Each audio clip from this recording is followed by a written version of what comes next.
So, Mr. Balkan, we are here in St. Francis of Assisi Church in the Maxwell Street neighborhood. If you could please introduce yourself. Okay. Hi, I'm Professor Steve Balkan. I'm a professor at Roosevelt University. I'm a retired, so I'm a professor at Emeritus. And we're here at the church San Francisco de Assisi, which means St. Francis of Assisi. And I want to show you this particular window pane in the church. As you see, it has something like a ball with a chain, and then it says February 4th, 1996. This was the day that the parishioners of the church broke into the church. It was during a demolition. The Archdiocese of Chicago, which owned the church, made a deal to sell it to the University of Illinois. But it would look bad for the Archdiocese to sell the church to a university and kick out the parishioners. So the deal was made for that the university, to not look bad, would wait until the Archdiocese pushed out the parishioners and actually tore the church down so that they could convey to the University of Illinois at Chicago the empty land, which was targeted to be used for a parking lot. And at the time, this church was one of the most used churches in the city. This was a main church for Mexican immigrants. So if you came to Chicago from Mexico, this would be one of the first places that you would go. You could meet people who spoke Spanish, and they would help you to find out where help and resources were in the city. So they had, I think, 5 masses on a Sunday, and they were all standing room only. This was such a packed place. So it was amazing to people that the Archdiocese would push the parishioners out and tear it down, but the university was pushing on this, and the city was pushing on this, and the reason they wanted to get rid of the parishioners here was because they were brown-skinned people, mostly brown-skinned people. They were mostly Mexican immigrants, and the city had eyes on this land to be used for gentrification. And it would have eventually been used for something other than a parking lot, but the main effort was to push the people out of here. And so the priest in charge of the church here, he was a good follower of hierarchy, and he went along with what he was ordered to do. I knew the priest well who ran the church, but I can't remember his name right now. But he had a change in conscience, and he saw how unhappy the people were to lose their church, because this wasn't just a building. This was connected to big celebratory events in people's lives, and it was based to a whole host of social connections and networks that people didn't want to lose.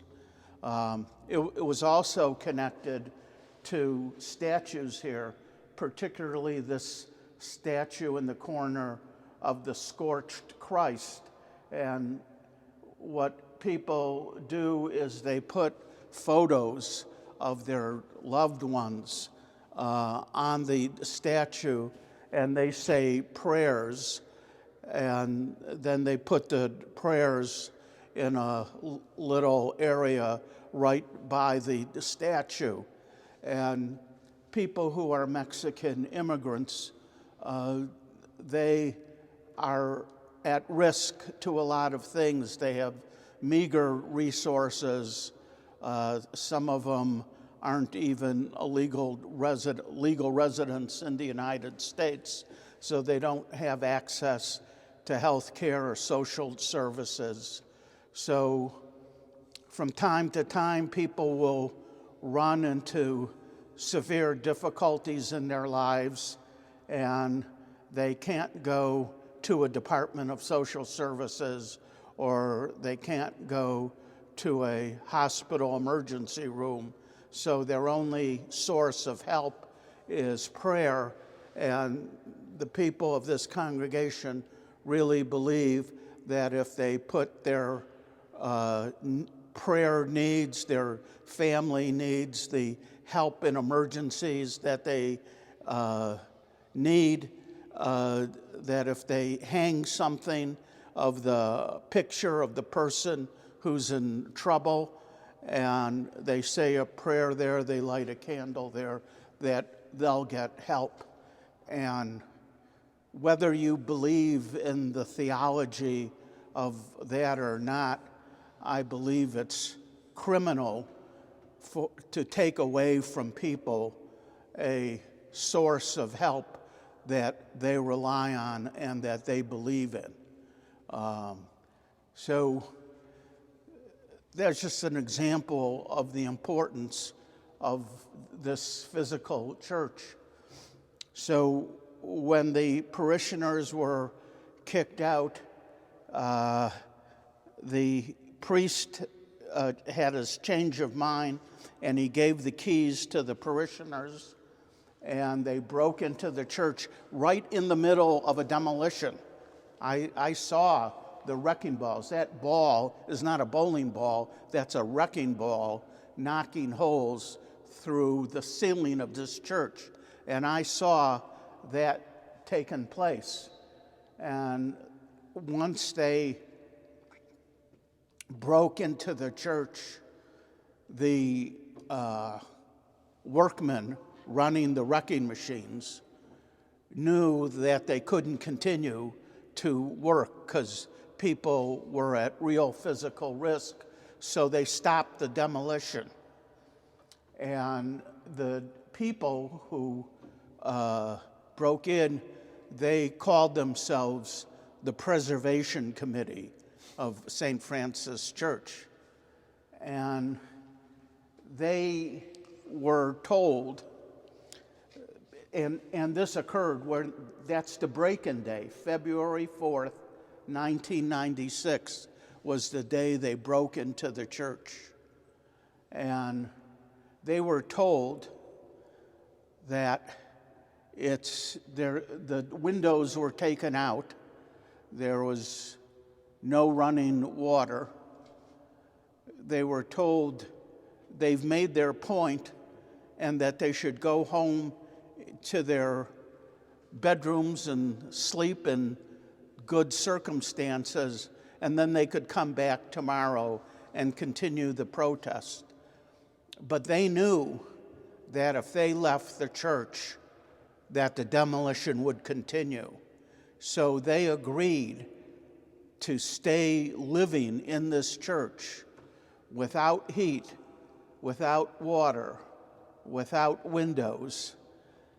And what they did is they built tents inside the church, and they slept in the tents. And to deal with their day-to-day life, they would stay here in shifts. So I came here during the takeover because I wanted to help them, because I'm interested in preserving as much as of the old Maxwell Street neighborhood as possible. And so I told them that they needed to get their message out of what they were trying to do to the greater media.